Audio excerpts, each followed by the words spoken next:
This is CBC Here and Now.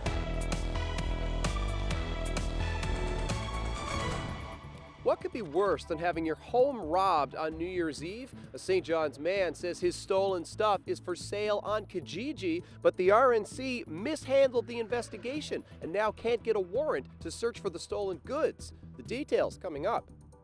Well, we're going to be back. As you all know, I've already told you the Phoenix is going to rise.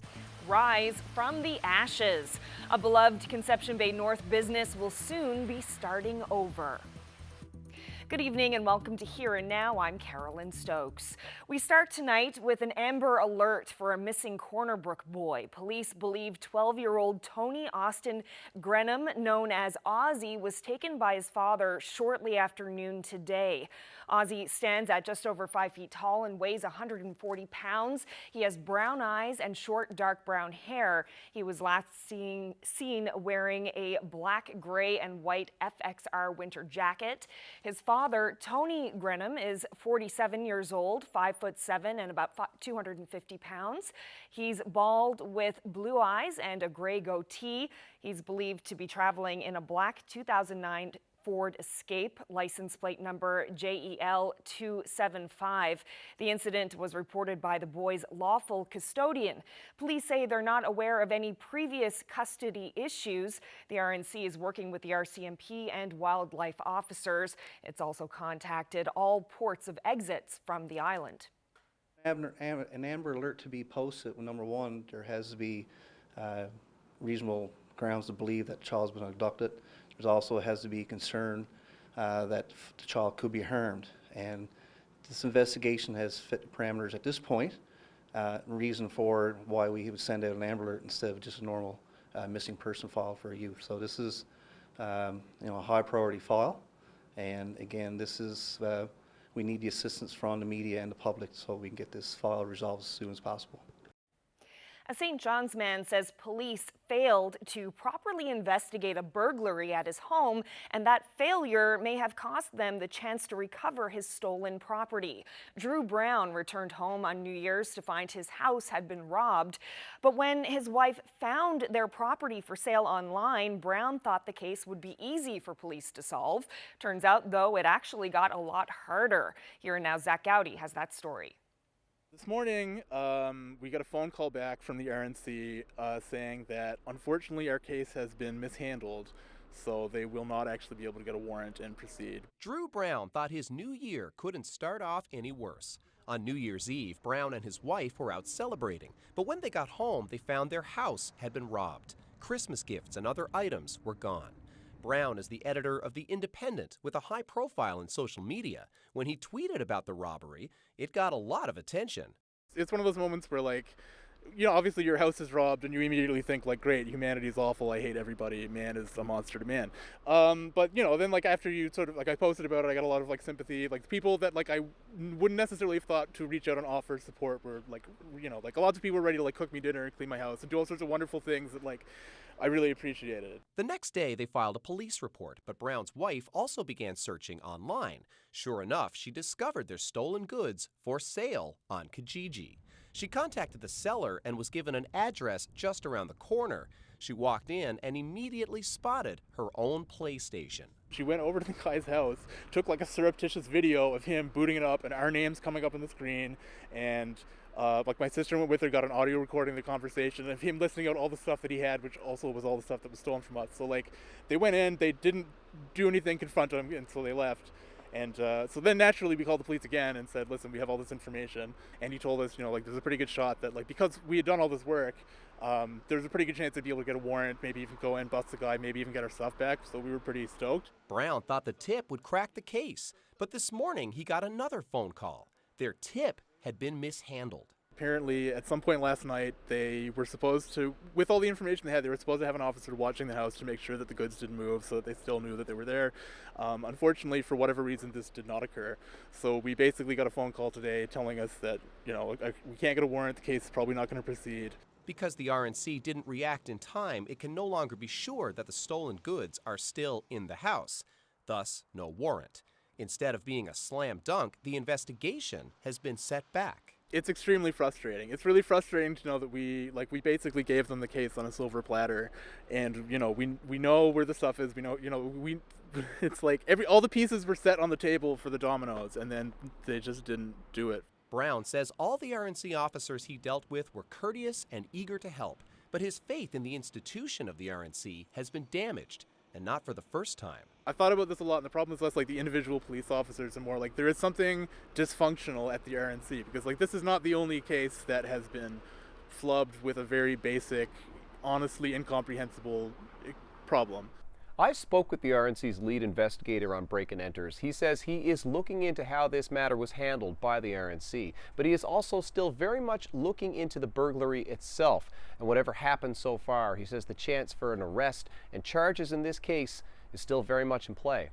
Zach Gowdy, CBC News, St. John's. Well, a popular business in a rural part of Conception Bay North was destroyed by fire before the holidays, but it will soon open again. Those missing their feed of Hogan's Fish and Chips will have to wait, but hopefully not for too long. Terry Roberts reports. It doesn't look good here right now. A mess of charred wood, metal, melted siding. This used to be Hogan's Takeout in Northern Bay, well known for its deep-fried food, home to a convenience store, liquor and postal outlet, and the newer Delaney's Beach Pub. Business booms here in the summer. The beach next door is a big draw. But that was before Christmas Eve. A few hours after closing the pub, an early morning fire erupted on December 24th. Oh, I was devastated. Devastated. Everybody in the community was devastated. An investigation has not been able to determine the cause. Beverly Delaney doesn't believe it was arson, perhaps an electrical malfunction. Whatever the cause, people in the area have taken notice. Like people are saying to me, I'm having withdrawal symptoms from Hogan's. That's how much the people love their Hogan's. A big blow for this rural area, where there are few businesses. It's like the hub of the community, really, especially the takeout and the store. Hogan's has been a mainstay here since the 60s, and Delaney knew her customers. I mean, it was people that came in, I knew what they were going to buy. I put it on the counter. New owners took over 3 years ago. Local roots. They invested heavily and were ready for a busy Christmas Eve and holiday season. 100 dozen beer, lost, along with everything else. But this business will rise from the ashes. Maybe not bigger, but even better, though some things won't change. And our Hogan's strips and chips and fish and chips, we got that recipe for over 50 years. It's never changed, and it never will change. This mess will be cleaned up soon, followed by a rebuild, and work again for about a dozen people. We'll be back as soon as possible, hopefully for the next season coming up in May. I'm hoping for the 24th. Terry Roberts, CBC News, Northern Bay. Well, another business in Mount Pearl has been hit by a fire. Emergency crews were called to the Thunder Dome after midnight yesterday. They were met with fire and smoke coming from part of the building known as the party rooms. The sprinkler system took care of some of it, and crews were able to knock down the rest. There's smoke and water damage to the building. It's the third fire to hit a business in Mount Pearl since Christmas. That's when a suspicious fire happened at Hotel Mount Pearl. The hotel burned down in a separate fire just 3 days later. Police have not said whether that second fire is considered suspicious.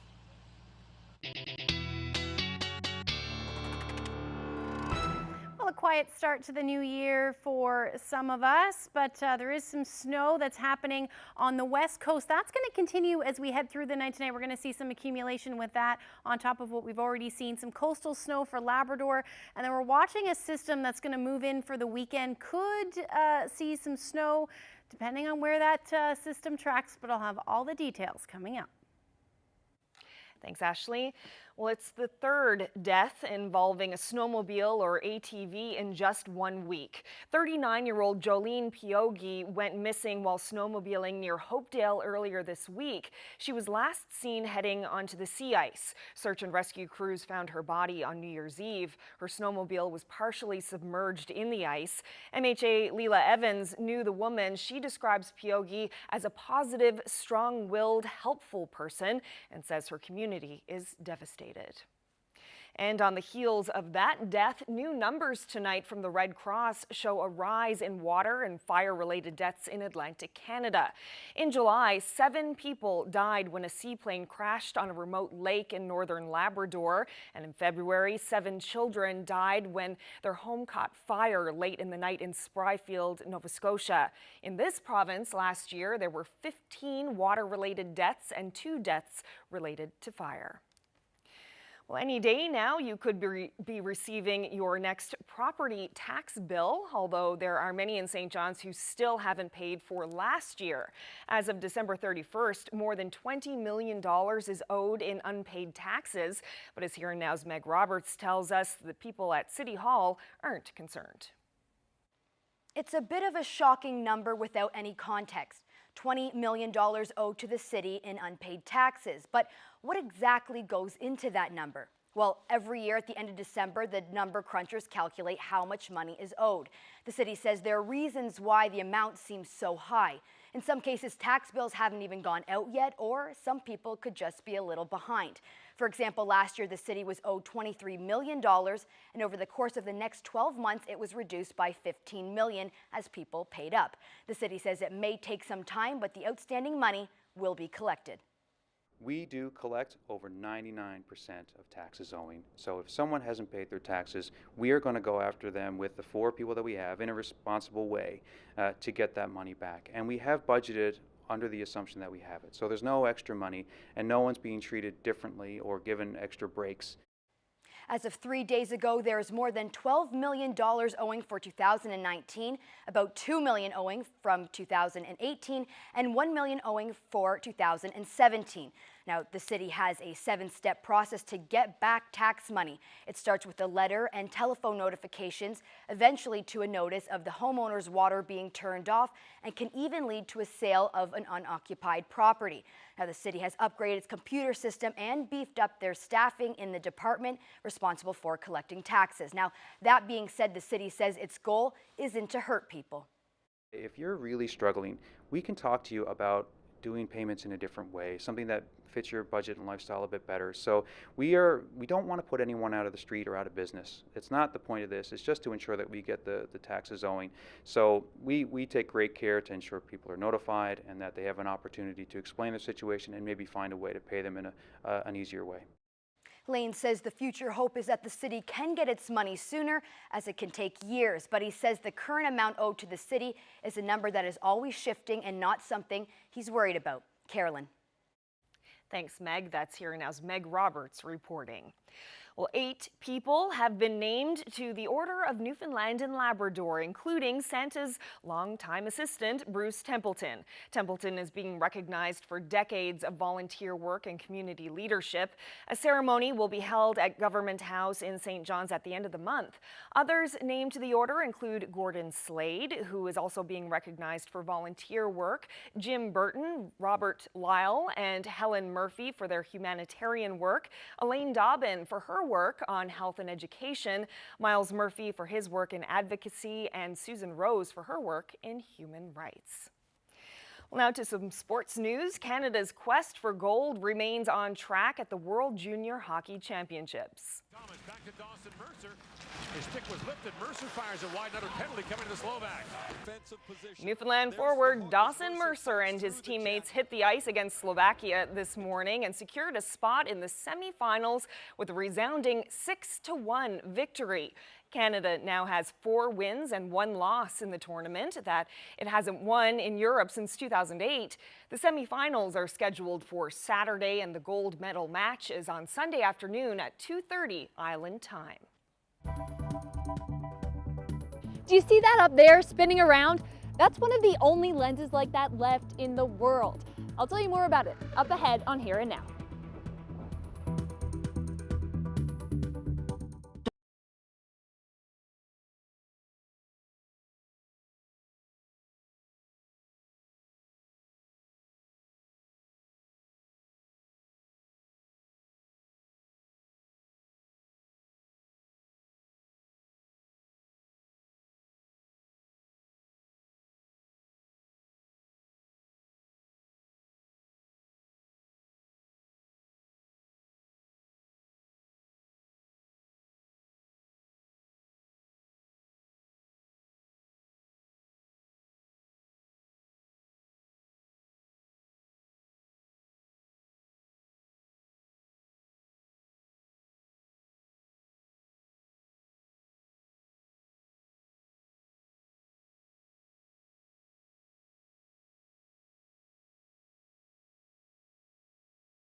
Well, it's a story we've been covering for the past month on Here and Now, the resettlement of Little Bay Islands. Today, just 2 full-time residents remain in the Notre Dame community.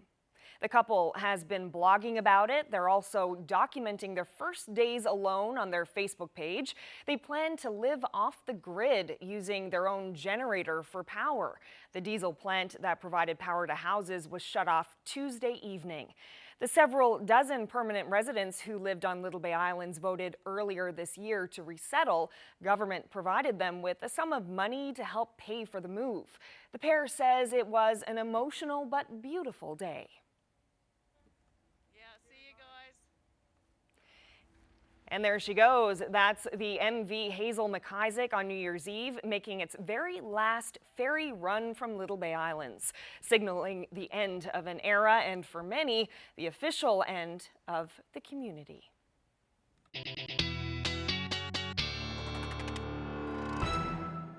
Wow, big day for sure. Can you imagine living off the grid alone like that? No, it's just like constantly in a cabin, I guess. Yeah. Well, how is the weather looking? It was a great New Year's Eve, not so much New Year's Day. No, yeah, New Year's Day we got a little bit of a system moved through, but temperatures since then have been relatively mild. Well, actually really mild, especially up through parts of Labrador. Let's take a look at those temperatures. Sitting in the 0-degree range up through Labrador. You should be sitting in the minus teens along the coast there, so certainly well above seasonal temperatures, and on the plus side of the mercury as well, down through Burgeo, the south coast really, and then even up through Bonavista, sitting at 3 degrees as the afternoon high today. Now we do have a low pressure system. It's spinning and bringing some onshore flurries and light snow towards the west coast. That will generally continue as we head through the night tonight, and then we've got some coastal snow up through Labrador as well. Winds not quite as bad, but we are seeing we'll likely see some blowing snow as we head through the overnight tonight, and then the chance of some flurries for both the Burin Peninsula as well as the Avalon Peninsula, just scattered in nature, otherwise partly to mostly cloudy skies as we head overnight tonight, and then towards the early morning hours we should start to see things taper off. Here's where we'll be sitting as far as temperatures go, just dipping a couple of more degrees below 0. -2 for St. John's, -3 for Grand Falls, Windsor, and then those winds generally out of the west, west-southwest for some areas between 30 to 50 kilometers per hour. And then up through Labrador, -2 tonight for Cartwright, -1 for Happy Valley, Goose Bay. The coolest will be for Lab City into the minus teens with a little bit of a wind chill thanks to those winds out of the northwest. Now, as far as snowfall goes, this is where we'll be sitting by tomorrow morning. Likely 5 centimeters. Could see upwards of maybe 10 to 15 in some of those higher elevations. And then up through Labrador, this is where the majority of that snow will fall, and you can see that here probably around Makovic. You're looking at upwards of about 20 centimeters, even 30 centimeters by tomorrow evening, as we continue to see that onshore flow. So for the rest of the island, actually, things should be pretty calm tomorrow. We're just looking at that chance of some scattered, isolated flurries along the west coast. Things should generally taper off, except in those higher elevations. You'll more than likely see snow bringing some of those accumulations upwards of about 15 centimeters. Otherwise, some peaks of sun across the island, and then again, continuing to hang on to that chance of flurries for the coastal Labrador. Otherwise, pretty quiet for the big land. So here's a look at the temperatures for tomorrow afternoon. Pretty similar to today, hovering around the 0-degree mark for St. John's. Those winds are going to stay quite gusty, 30 to 50 kilometers per hour. That sun, the further west we go towards central, -2 for Gander, -1 for Grand Falls, Windsor. So it will be quite a lovely day. Again, with that chance of isolated flurries along the west coast. Winds not quite as strong as today, 20 to about 40 kilometers per hour tomorrow. Sunshine up through the strait, hanging on to that chance of flurries along the coast. -2 for Happy Valley, Goose Bay, so another mild day, and then back into those minus double digits for Lab City. -10 as your afternoon high. Winds not so bad though, 10 to 15 kilometers per hour. But again, going to likely see some blowing snow continuing through Makovic. So that's a look at your forecast. We'll look ahead when I come back. Thanks, Ashley. Well, as I mentioned at the top of the show, an Amber Alert has been issued for a missing Brook boy. Police believe 12-year-old Tony Austin Grenham, known as Ozzy, was taken by his father earlier today. Ozzy is described as about 5'1", 140 pounds, with brown eyes and short dark brown hair. He was last seen wearing a black, gray, and white FXR winter jacket. 47-year-old Tony Grenham is 5'7" and about 250 pounds. He's bald with blue eyes and a gray goatee. He's believed to be traveling in a black 2009 Ford Escape, license plate number JEL 275. Brook RNC are concerned for Ozzy's safety. The public is being warned not to approach the pair, but to contact police immediately if you see them. Anyone with information can contact police or Crime Stoppers. You can also leave an anonymous tip on the Crime Stoppers website. We'll continue to bring you updates on this story throughout the show. I guess if these walls could talk here behind us, they'd have a lot of great stories to talk about this man who was really an extraordinary person with a giant heart. Coming up, reflecting on the loss of former Gonzaga High School teacher Ken Coffey.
Welcome back to Here and Now.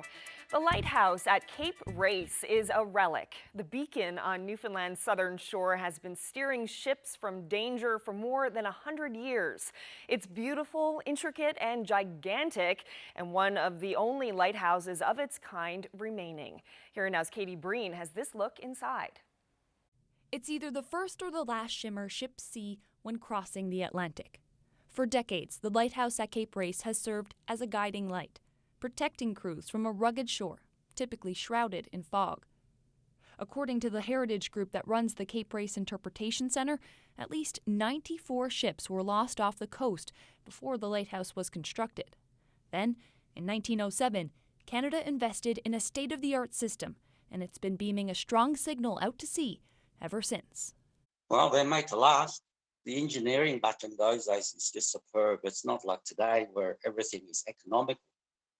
But back in those days, they were highly skilled engineers who made these lenses and the equipment. Nguyen says when hyperradial Fresnel lenses were invented, there was nothing else like them. They were incredibly advanced. This undated photo shows the sheer size of the lighting system. It's gigantic, but its intricacy and strength is arguably even more impressive than its height. It says on it, it can be seen up to 24 nautical miles, but a lot of good captains are after spotting it on a clear winter's night up as far as 50 miles out at sea. That distance comes from pieces of meticulously placed glass. There's just one small light source inside, but the lens surrounding it works like an enormous magnifying glass. As it rotates around the bulb, light is picked up and pushed out, flashing once every 7.5 seconds to let sailors know they're nearing Cape Race. The system is 17 feet in diameter and weighs 20 tons, but it turns with ease because the lens is floated on mercury, a dense heavy metal that we now know is highly toxic to humans. Because of the mercury bath now and the safety factor of it, we don't allow anyone in there unless they're maintenance people with the right training to go inside. There were only 33 hyperradial lenses ever built. Some were destroyed, others were put in museums or storage. Nguyen says just 12 remain in their towers today. One at Cape Race, the others in Hawaii, Pakistan, Scotland, Ireland, Brazil, Portugal, and the Faroe Islands. Hypothetically, Nguyen says, building a replica today would cost tens of millions of dollars. You can't replace it today. If they're destroyed, there's no way you can replace it. There's no manufacturer that will make it, because economically it's not viable to make them. Newer technology made hyperradials obsolete soon after the one at Cape Race was installed. Production stopped, but the light coming from Cape Race hasn't. The same lens from 1907 still turns today. The light source inside has only been updated once, 90 years ago. Nguyen says lenses like the one at Cape Race are like art, markers of inventions past, still beaming bright, serving the same purpose, steering ships to safety. And to have one still running today is just very precious. Hopefully it'll work perfect for another 100 years. Katie Breen, CBC News, Cape Race. School teachers can play an important role in shaping the lives of young people, and it's a role that one former Gonzaga High School teacher took to heart. 66-year-old Ken Coffey passed away on Sunday. He's being remembered as a passionate and inspiring teacher who touched the lives of thousands of students during his 30-year career. And joining me now are two people who knew Ken Coffey, former Gonzaga High School principal Len White and former student Daryl Power. So Len, I'll start with you. Tell us about Ken Coffey. You worked with him for 10 years. I did. I worked with Ken from 1998 to 2008. And I guess if these walls could talk here behind us, they'd have a lot of great stories to talk about this man who was really an extraordinary person with a giant heart. And Daryl, you were a student here. What made Ken Coffey such a special teacher? Well, the guy could have been an astronaut. He really could have been. He had a photographic memory. There was a chemistry book that we never used, but if someone asked a question, he could say, well, you might want to check the diagram on the bottom right-hand quarter of page 117. Like, that's like, he really was a very smart man and a very funny man too. Like, that's the other thing about him. He made chemistry fun. And why do you think he had such an impact on students? I think for several reasons. I think it's if there's any, I guess, appropriate time for someone to pass away, I guess for Ken it's probably Christmas, the season of giving, because he really was known as a very giving person. I guess as a teacher, he was described as, he was a very bright man, brilliant guy in many ways. I read a quote by Dr. Andrew Fury, which sort of summed it up for me. And he talked about when he went to first year chemistry at university, he said, I found it kind of boring and not fun. And I said, what's wrong? And he said, I came to the conclusion, no Ken Coffey is teaching me. And I think that summed it up. But besides that, as I think Darryl mentioned, he had a great sense of humor. But he went to a school at the time when the Jesuit priests were running Gonzaga, and their philosophy was about service to others, and they called it a man for others at the time because it was all boys. And Ken lived that philosophy. He was really about, teaching was more than just teaching the subject. He often would say it's about teaching the person. And I think that's what he displayed throughout his whole career. He just gave in so many ways. I was aware as a principal the many little small acts of kindness that he did behind the scenes that he didn't want anybody to be aware of. He was a very humble man. But, efforts to make sure that every kid attended the senior prom. They had a dress or they had a suit or whatever. And Ken would just raise money privately to do that. There are great teachers in this province. And I don't know, like today we remember Ken. And today we need to remember the fact that so many people have made us who we are.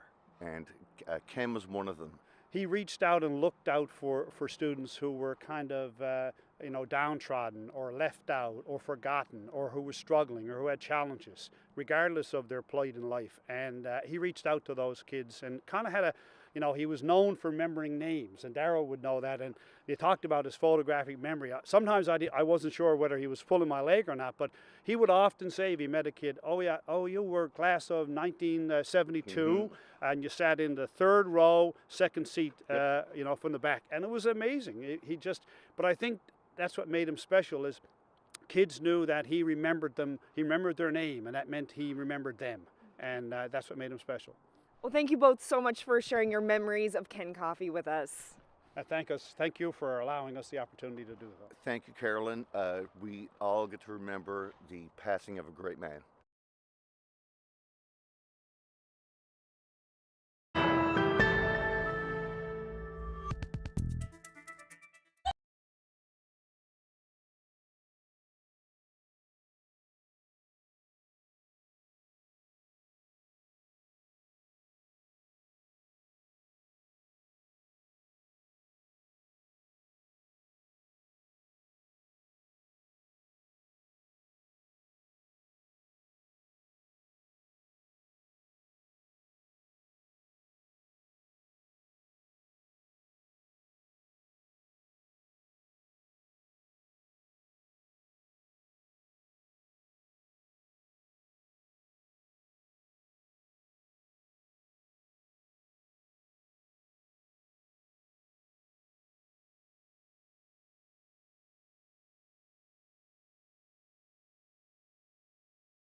Welcome back. As we've been reporting throughout the show, an Amber Alert has been issued for a missing Brook boy.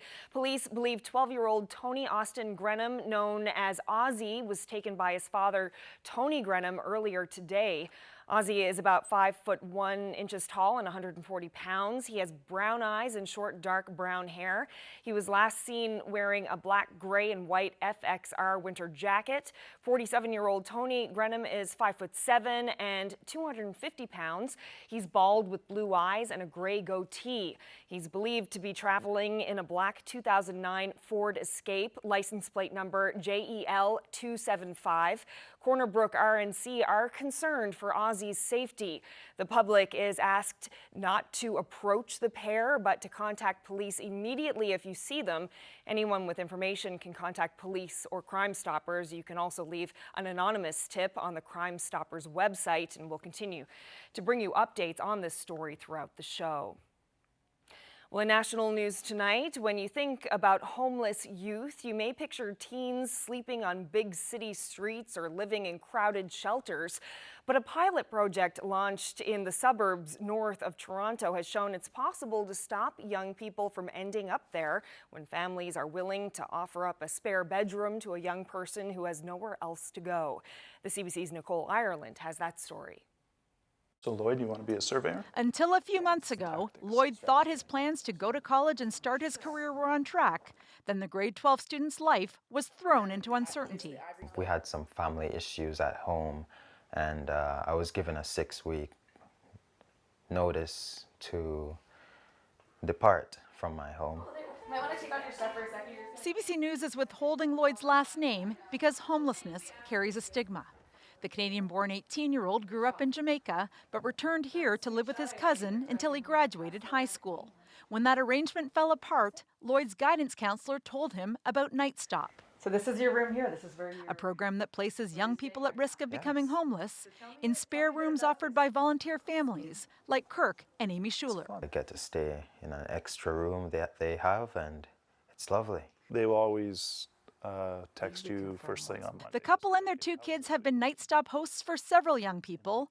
Lloyd impressed them immediately. Very friendly, shook hands, super polite, would eat anything, not a picky eater. So it was so easy to just have him here.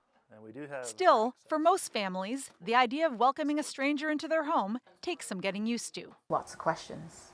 Is this going to be dangerous? Is this appropriate for our small family, our young family? We do Skype calls on a regular All basis. common concerns, Night Stop organizers say, concerns they address through rigorous screening of the young people they place in homes. We're not putting kids in families that have significant mental illness or significant addictions. You know, our families that we're placing with, they're not social workers and they're not expected to be. Since it started in York Region in 2017, Night Stop has placed 44 young people in host homes. Now there are plans to expand the program across Canada, a move applauded by experts, because when youth end up on the streets, the consequences are dire. Their health declines, mental health declines, they experience trauma, they're more likely to be victims of crime, and often addictions are an outcome because of all of those things. For Lloyd, knowing he has somewhere safe to spend the night has allowed him to focus on doing well in school. So well, he's already received conditional acceptance letters from 2 colleges. Nicole Ireland, CBC News, Pefferlaw, Ontario. There are growing calls to cancel an upcoming academic lecture in Regina by an award-winning poet.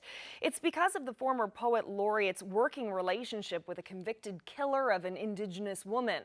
George Elliott Clark says you can't call him guilty by association, even though he may choose to read the man's poetry during his lecture. CBC's Bonnie Allen has more. This upcoming lecture and poetry reading about murdered and missing Indigenous women at the University of Regina has become so contentious it has triggered resignations, calls for a boycott, and pleas from some faculty and student groups to postpone or cancel the talk. The lecture will be given by former Poet Laureate of Canada, George Eliot Clark. And it turns out Clark has a working relationship and friendship with a Regina man who killed an Indigenous woman. It was 20 years ago, but the racial tensions are still raw in Saskatchewan. A university basketball star, Stephen Comerfield, lured an Indigenous woman named Pamela George outside Regina for sex. His friend, Alex Ternowetsky, was hiding in the trunk. They beat her to death. Comerfield now lives in Mexico and publishes poetry under a new name. Clark has edited Comerfield's poetry and worked with him for well over a decade. Clark says he was unaware of Comerfield's violent past, but he may or may not read poetry from Comerfield during his lecture in Regina on January 23rd. Morally, I don't have any necessary qualms about reciting something if I feel that it belongs in the context of this talk. 2 professors have resigned from the selection committee over this. Other faculty members have called for the university to postpone the talk so they can consult with Indigenous groups. The Dean of Arts, Richard Clear, has said, as a matter of principle, denying someone a speaking platform or censoring their message simply because they have had a working relationship with a convicted criminal goes against everything a university should stand for. The dean also says the university may have selected a different speaker if it had known about this relationship, but now it must stand by the invitation. It expects Clark to deliver a strong message against violence and racism. Bonnie Allen, CBC News, Regina.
Welcome back. Well, as you've been hearing throughout the show, police are searching for a missing Corner Brook boy. An Amber Alert is in place for 12-year-old Tony Austin Grenham, known as Ozzy, who police believe was taken by his father earlier today.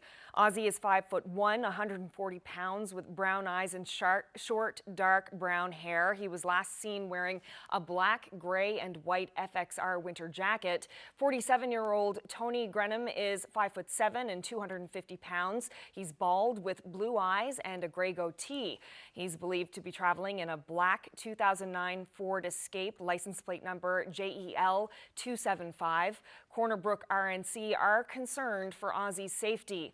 The public is being warned not to approach the pair, but to contact police immediately if you see them. Anyone with information can contact police or Crime Stoppers, and you can also leave an anonymous tip on the Crime Stoppers website. And we'll continue to bring you updates on this story throughout the show.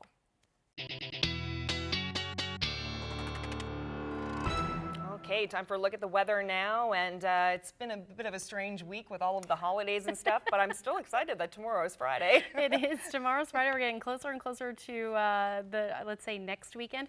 Yeah, let's take a look at what we're going to expect for Saturday. It's actually going to be relatively quiet, maybe some flurries along the west coast, potentially for the Avalon as well, but no major systems moving in through the day on Saturday. So that's certainly good news there. Up through Labrador, looking like plenty of sunshine. Just the chance of some flurries for Lab City, sitting around -11. Continuing to hang on to these above seasonal temperatures for the rest of the Big Land. Otherwise, again, that potential for some flurries. Best chance of seeing some sunshine will be through central and maybe parts of eastern Newfoundland as well. St. Anthony -4, -3 for Gander, and hovering around the 0-degree mark for St. John's on Saturday. Now, looking ahead into Sunday, the first half of the day looking pretty quiet. Then it looks like the next weather maker will move in. This one, right now, there's a couple of models showing a different agreement on what we're going to see. So there is a potential that we could see some significant snowfall for parts of the Avalon. Or if it tracks a little bit further west, that could be rain for the Avalon. So certainly going to keep my eye on that forecast. We've got some coastal flurries and or light snow up through the Big Land, or coastal Labrador anyway, for western portions, looking like an absolutely beautiful day. And into Tuesday, things will be pretty quiet, just some cloud cover, maybe some lingering flurries. And then into Wednesday, a little bit of a disturbance moves through again, but relatively quiet up through the Big Land. So I mentioned that storm potentially Sunday night into Monday. Now, talk about the agreement a lot and why we can't really nail down what the forecast is quite early. And that's because here's two models, the American model and the European model. And you can see the low pressure system, one has it further north by the time Monday morning rolls around. The other one has it further south. And that track is very important for the Avalon, really all of Newfoundland, because of where that rain-snow mix is. So as these details become a little bit more clear, I'll certainly have that on for you. But as we head into Tuesday, things do clear out. So here's a look at the forecast for the next 5 days. As far as temperatures go, hovering around the 0-degree mark right through Sunday, and then Monday and Tuesday dipping below as of now, with some cloudy conditions expected for Tuesday and -3. But again, those winds will be strong both Sunday and Monday, regardless of where that system tracks. For central Newfoundland, same thing, -4 for Monday, dipping down though, -16 is the overnight low, and then recovering nicely on Tuesday, back up to about -5. Western Newfoundland, generally gray right across the board, with temperatures in the minus single digits. And then up through Labrador, your normals should be sitting around -13, but for both Saturday and Sunday, you're going to be well above seasonal with return of that sunshine. A few flurries expected for Monday, and then Tuesday back into those minus double digits. Same thing for Western Labrador, should be hovering around -17, but you're going to stay above seasonal up until Monday. But with that, you'll return some sunshine. So that's a look at your forecast. I'll have your weather photo coming up. Thanks, Ashley. Well, most parents with infants and toddlers try to steer clear of foods filled with added sugar, but researchers say babies as young as 6 months are still eating them. Health reporter Christine Birak has more on which baby foods have those added sugars. Hi, guys. Hi. Do you want a little bit? Hey? 11-month-old twins Sam and Jake here are pretty good eaters. So is their big sister Noelle. They all need small bites of nutritious food. What they don't need is someone adding sugar to sweeten that food. But researchers say it's happening. So sometimes it can sneak into foods that we don't always expect to see it in. A recent study found nearly 2/3 of infants and almost all toddlers are eating added sugars.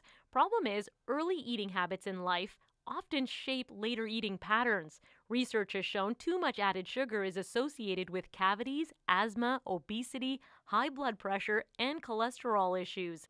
This was 18 grams in this. And experts know, in part, what's feeding their sweet tooth. In the last 30 or so years, we have seen a real increase in this idea that kids need their own kinds of foods, right? That there's aisles now that are, here's baby food, here's toddler food, here's transition food. The top food sources of added sugars for infants included yogurts, baby snacks, and sweet bakery products. For toddlers, throw in fruit drinks. And it's not always easy to tell from the label. There are over 100 different names used for sugar. We have sugar. We have sugar syrup. I think corn and barley malt extract may also be sugar. To help shoppers, as of January 1st, American food makers now identify the amount of total and added sugars on food products. Health Canada decided against that approach. Instead, it's asking companies to list all sugars together on the label and offer a % daily value. And the reason that's helpful is then we can say to folks, if it has less than 5% of your daily value, that's a low in sugar product. And if it has greater than 15% of the daily value, that's a product high in sugar. Canadians will have to wait until 2022 for those new sugar labels.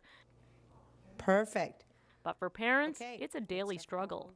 Ideally, your kids won't develop such a strong sense of urgency for eating sugar all the time, except at Halloween. Their family strategy is to eat together and cook as many healthy meals as possible. But in a busy household like this one, sometimes a little baby snack can go a long way. Christine Burak, CBC News, Toronto. Come on. Well, keeping sugar and sweets away from toddlers may be tough this time of year, but it was probably especially difficult for the family in this next story. Back in 2002, Here and Now's Doug Greer visited a home in Stephenville where the holiday spirit was multiplied several times over. Take a look. Count the bikes, the Christmas stockings, count the chairs Dad made, the places to hang a coat. Welcome to the house of fours. The O'Quinn quadruplets are about to turn 1, 2, 3, 4. You think the Christmas train brings busy times to your house? Try being this mom. Because everybody wants to be all at the same time. We want to eat all the same time. We want to be in your arms all the same time. It's just all the same time. Just ask them to spell their names.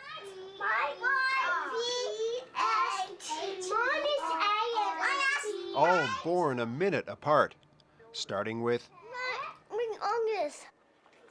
And who's the next oldest? Amber. And who's the next oldest? Me. And who's the youngest? Me. Shelby's more of a leader. Amber is more happy-go-lucky. Cody's a bit more cautious in what he's doing, and Patrick is like a Dennis the Menace. Santa has to have a big belt or a little belt? A nice Dennis the Menace, mind you. Getting ready with the others to spread some Christmas cheer at a senior's home. Speaking of Christmas, What do Mom want for Christmas? Big house. A bigger house. and the same to you. Doug Greer, CBC News, Stephenville.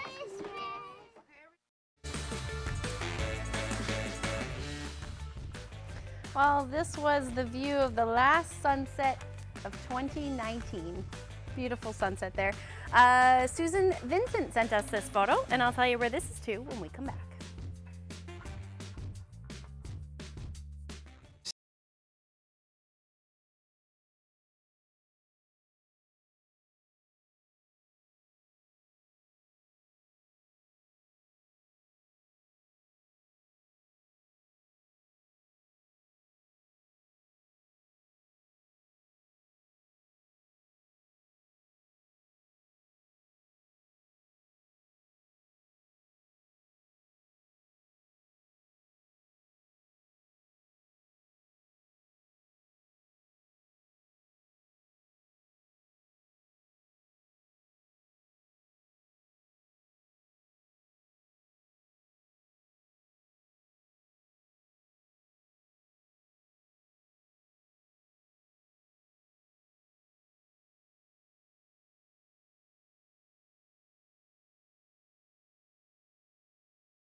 Welcome back to Here and Now. Just want to mention one more time before we go, an Amber Alert is still in place tonight for 12-year-old Tony Austin Grenham, who police believe was taken by his father earlier today.